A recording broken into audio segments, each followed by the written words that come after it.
ಓಂ ಶ್ರೀ ಗುರುಭ್ಯೋ ನಮಃ. ಎಲ್ಲರಿಗೂ ನಮಸ್ಕಾರ. ಧೃತಿ ಡಿವೋಷನಲ್ ಚಾನಲ್ಗೆ ಸ್ವಾಗತ. ಇವತ್ತಿನ ವಿಡಿಯೋದಲ್ಲಿ ಬಹಳ ವಿಶೇಷವಾದ ಮತ್ತು ಅಪರೂಪವಾಗಿ ಬರುವ ಗುರು ಪುಷ್ಯಾಮೃತ ಯೋಗದ ಬಗ್ಗೆ ಸಂಪೂರ್ಣ ಮಾಹಿತಿಯನ್ನು ತುಂಬ ಸರಳವಾಗಿ ತಿಳಿಸುತ್ತೇನೆ. ವಿಶೇಷವಾಗಿ ಅಧಿಕ ಮಾಸದಲ್ಲಿ ಈ ಯೋಗ ಬಂದಿರುವುದು ಅತ್ಯಂತ ಪುಣ್ಯಕರ ಎಂದು ಹೇಳಲಾಗುತ್ತದೆ.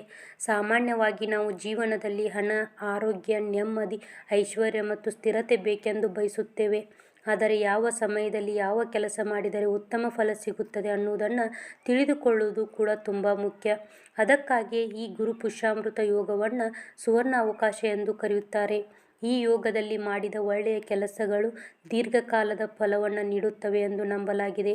ವಿಶೇಷವಾಗಿ ದೇವರ ಪೂಜೆ, ದಾನ, ಧರ್ಮ, ಪೂಜಾ ಸಾಮಗ್ರಿಗಳ ಖರೀದಿ, ಸಣ್ಣ ಮಟ್ಟದ ಹೂಡಿಕೆ ಇವೆಲ್ಲವನ್ನು ಈ ಸಮಯದಲ್ಲಿ ಮಾಡಿದರೆ ಅದಕ್ಕೆ ಗುರುಗ್ರಹದ ಆಶೀರ್ವಾದ ಸಿಗುತ್ತದೆ ಎಂದು ಹೇಳಲಾಗುತ್ತದೆ. ವಿಡಿಯೋದಲ್ಲಿ ಮೊದಲಿಗೆ ಈ ಯೋಗದ ಸಮಯದ ಬಗ್ಗೆ ತಿಳಿಸಲಾಗಿದೆ. ಮೇ 22 ಗುರುವಾರ ಬೆಳಿಗ್ಗೆ 5:47ರಿಂದ ಆರಂಭವಾಗಿ ಮೇ 23 ಶುಕ್ರವಾರ ಬೆಳಿಗ್ಗೆ 2:49ರವರೆಗೆ ಈ ಯೋಗ ಇರುತ್ತದೆ.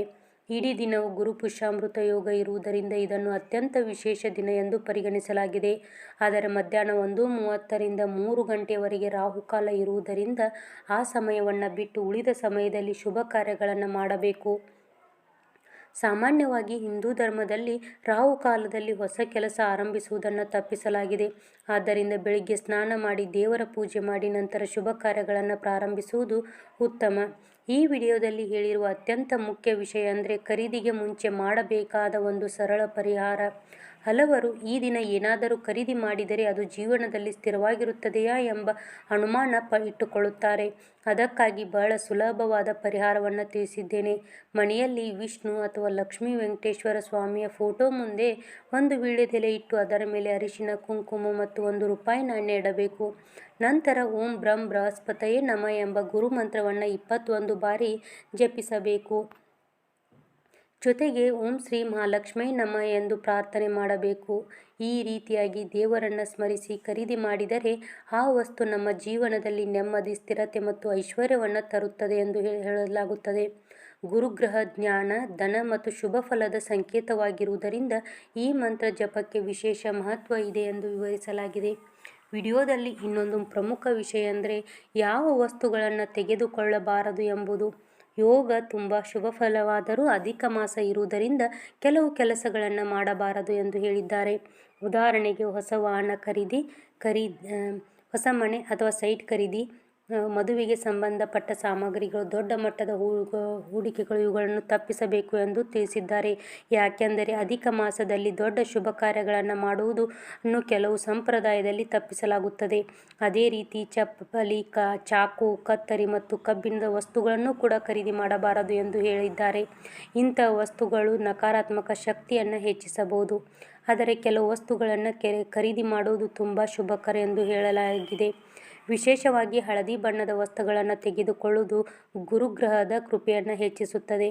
ಚಿನ್ನ, ಹಿತ್ತಾಳೆ, ದೀಪ, ಪೂಜಾ ಸಾಮಗ್ರಿಗಳು, ಹಳದಿ ಬಟ್ಟೆ, ಕಡಲೆಬೇಳೆ, ತೊಗರಿಬೇಳೆ, ಅಕ್ಕಿ ಇಂಥ ವಸ್ತುಗಳನ್ನು ಖರೀದಿ ಮಾಡಬಹುದು. ಚಿನ್ನ ಖರೀದಿ ಮಾಡಲು ಸಾಧ್ಯವಿಲ್ಲದವರು ಸಣ್ಣ ಹಿತ್ತಾಳೆ ದೀಪ ಅಥವಾ ಪೂಜೆಗೆ ಬೇಕಾದ ವಸ್ತುಗಳನ್ನು ತೆಗೆದುಕೊಳ್ಳಬಹುದು. ಇದರ ಅರ್ಥ ಏನಪ್ಪಾ ಅಂದರೆ ದುಬಾರಿ ವಸ್ತು ತೆಗೆದುಕೊಳ್ಳಲೇಬೇಕು ಅನ್ನೋದಿಲ್ಲ. ಭಕ್ತಿಯಿಂದ ಮತ್ತು ಒಳ್ಳೆಯ ಉದ್ದೇಶದಿಂದ ತೆಗೆದುಕೊಳ್ಳುವ ಸಣ್ಣ ವಸ್ತು ಕೂಡ ಶುಭ ಫಲ ಕೊಡುವುದು. ದಾನದ ಮಹತ್ವವನ್ನು ಕೂಡ ತುಂಬ ಸುಂದರವಾಗಿ ವಿವರಿಸಲಾಗಿದೆ. ಈ ದಿನ ಹಳದಿದ ವಸ್ತುಗಳನ್ನು ದಾನ ಮಾಡಿದರೆ ಗುರುಗ್ರಹದ ಅನುಗ್ರಹ ಹೆಚ್ಚಾಗುತ್ತದೆ. ಉದಾಹರಣೆಗೆ ಕಡಲೆಬೇಳೆ, ಬೆಲ್ಲ, ಬೂಂದಿ ಲಾಡು, ಬೇಸನ್ ಲಾಡು, ಹಳದಿ ಬಟ್ಟೆ ಇವುಗಳನ್ನು ದಾನ ಮಾಡಬಹುದು. ಒಂದು ಹಳದಿ ಬಟ್ಟೆಯಲ್ಲಿ ಕಡಲೆಬೇಳೆ, ಬೆಲ್ಲ ಮತ್ತು ₹1 ಅಥವಾ ₹111 ಇಟ್ಟು ದಾನ ಮಾಡಿದರೆ ಜೀವನದಲ್ಲಿ ಹಣದ ಸಮಸ್ಯೆಗಳು ಕಡಿಮೆಯಾಗುತ್ತದೆ. ಅದರ ಜೊತೆಗೆ ಮಕ್ಕಳಿಗೆ ಪುಸ್ತಕ ದಾನ ಮಾಡುವುದು ಕೂಡ ಬಹಳ ಪುಣ್ಯಕರ. ವಿದ್ಯಾದಾನವನ್ನು ಮಹಾದಾನ ಎಂದು ಕರೆಯುತ್ತಾರೆ. ಆದ್ದರಿಂದ ಮಕ್ಕಳಿಗೆ ಪುಸ್ತಕ ಕೊಡುವುದು ಜೀವನದಲ್ಲಿ ಒಳ್ಳೆಯ ಫಲ ನೀಡುತ್ತದೆ. ಈ ಯೋಗದಲ್ಲಿ ದೇವಸ್ಥಾನ ದರ್ಶನದ ಮಹತ್ವವನ್ನು ವಿವರಿಸಲಾಗುತ್ತದೆ. ವಿಶೇಷವಾಗಿ ರಾಘವೇಂದ್ರ ಸ್ವಾಮಿ ಮಠಕ್ಕೆ ಹೋಗಿ ಗುರುಗಳ ದರ್ಶನ ಮಾಡಿದರೆ ತುಂಬ ಒಳ್ಳೆಯದು. ಮಂತ್ರಾಲಯಕ್ಕೆ ಹೋಗಲು ಸಾಧ್ಯವಾಗದಿದ್ದರೆ ಈ ಸಮಯದಲ್ಲಿ ಹೋಗುವುದು ಇನ್ನೂ ತುಂಬ ಶುಭಕರ. ಸಾಯಿಬಾಬಾ ದೇವಸ್ಥಾನಕ್ಕೂ ಭೇಟಿ ನೀಡಿ ಅಲ್ಲಿ ಪೂಜೆ ಮಾಡುವುದು, ಪ್ರಸಾದ ಸೇವನೆ ಮಾಡುವುದು ಮತ್ತು ದೇವರ ಆಶೀರ್ವಾದ ಪಡೆಯುವುದು ಮನಃಶಾಂತಿ ಹಾಗೂ ನೆಮ್ಮದಿಯನ್ನು ನೀಡುತ್ತದೆ. ದೇವಸ್ಥಾನದಲ್ಲಿ ಸಿಗುವ ಅಕ್ಷತೆಯನ್ನು ಮನೆಗೆ ತಂದು ಇಟ್ಟರೆ ಮನೆಯಲ್ಲಿ ಶುಭ ಶಕ್ತಿ ಹೆಚ್ಚಾಗುತ್ತದೆ. ಒಟ್ಟಾರೆಯಾಗಿ ಈ ವಿಡಿಯೋದಲ್ಲಿ ಹೇಳಿರುವ ಮುಖ್ಯ ಸಂದೇಶ ಏನಪ್ಪ ಅಂದರೆ, ಜೀವನದಲ್ಲಿ ದೊಡ್ಡ ದೊಡ್ಡ ಖರ್ಚು ಮಾಡುವುದು ಮುಖ್ಯವಲ್ಲ. ದೇವರ ಆಶೀರ್ವಾದದೊಂದಿಗೆ ಭಕ್ತಿಯಿಂದ ಸಣ್ಣ ಒಳ್ಳೆಯ ಕೆಲಸಗಳನ್ನು ಮಾಡುವುದು ಮುಖ್ಯ. ಗುರು ಪುಷ್ಯಾಮೃತ ಯೋಗದಂತಹ ಅಪರೂಪದ ಸಮಯದಲ್ಲಿ ದೇವರ ಪೂಜೆ, ದಾನ, ಮಂತ್ರ, ಜಪ ಮತ್ತು ಒಳ್ಳೆಯ ಚಿಂತನೆಗಳೊಂದಿಗೆ ದಿನವನ್ನು ಕಳೆಯುವುದರಿಂದ ಜೀವನದಲ್ಲಿ ನೆಮ್ಮದಿ, ಧನ, ಆರೋಗ್ಯ ಮತ್ತು ಶುಭ ಫಲಗಳು ಹೆಚ್ಚಾಗುತ್ತದೆ ಎಂದು ಹೇಳಲಾಗುತ್ತದೆ. ನಿಮಗೆ ನಾನು ಕೊಟ್ಟಿರುವ ಮಾಹಿತಿ ಇಷ್ಟ ಆಗಿದೆ ಅಂತ ಅಂದ್ಕೊಂಡಿದ್ದೀನಿ. ಗುರು ಪುಷ್ಯಾಮೃತ ಯೋಗದ ಸಂಪೂರ್ಣವಾದಂಥ ವಿವರವನ್ನು ನೀಡಿದ್ದೀನಿ. ಏನು ಖರೀದಿ ಮಾಡಬೇಕು, ಏನು ಖರೀದಿ ಮಾಡಬಾರದು ಅಂತ. ಈ ವಿಡಿಯೋ ನಿಮಗೆ ಯೂಸ್ಫುಲ್ ಆಗಿದ್ದರೆ ಈ ವಿಡಿಯೋನ ಲೈಕ್ ಮಾಡಿ, ಹಾಗೆ ಶೇರ್ ಮಾಡಿ, ಕಮೆಂಟ್ ಮಾಡೋದನ್ನು ಮರಿಬೇಡಿ. ಮತ್ತೆ ಮುಂದಿನ ವಿಡಿಯೋದಲ್ಲಿ ಸಿಗ್ತೀನಿ. ಸರ್ವೇ ಜನ ಸುಖಿನೋ ಭವಂತು.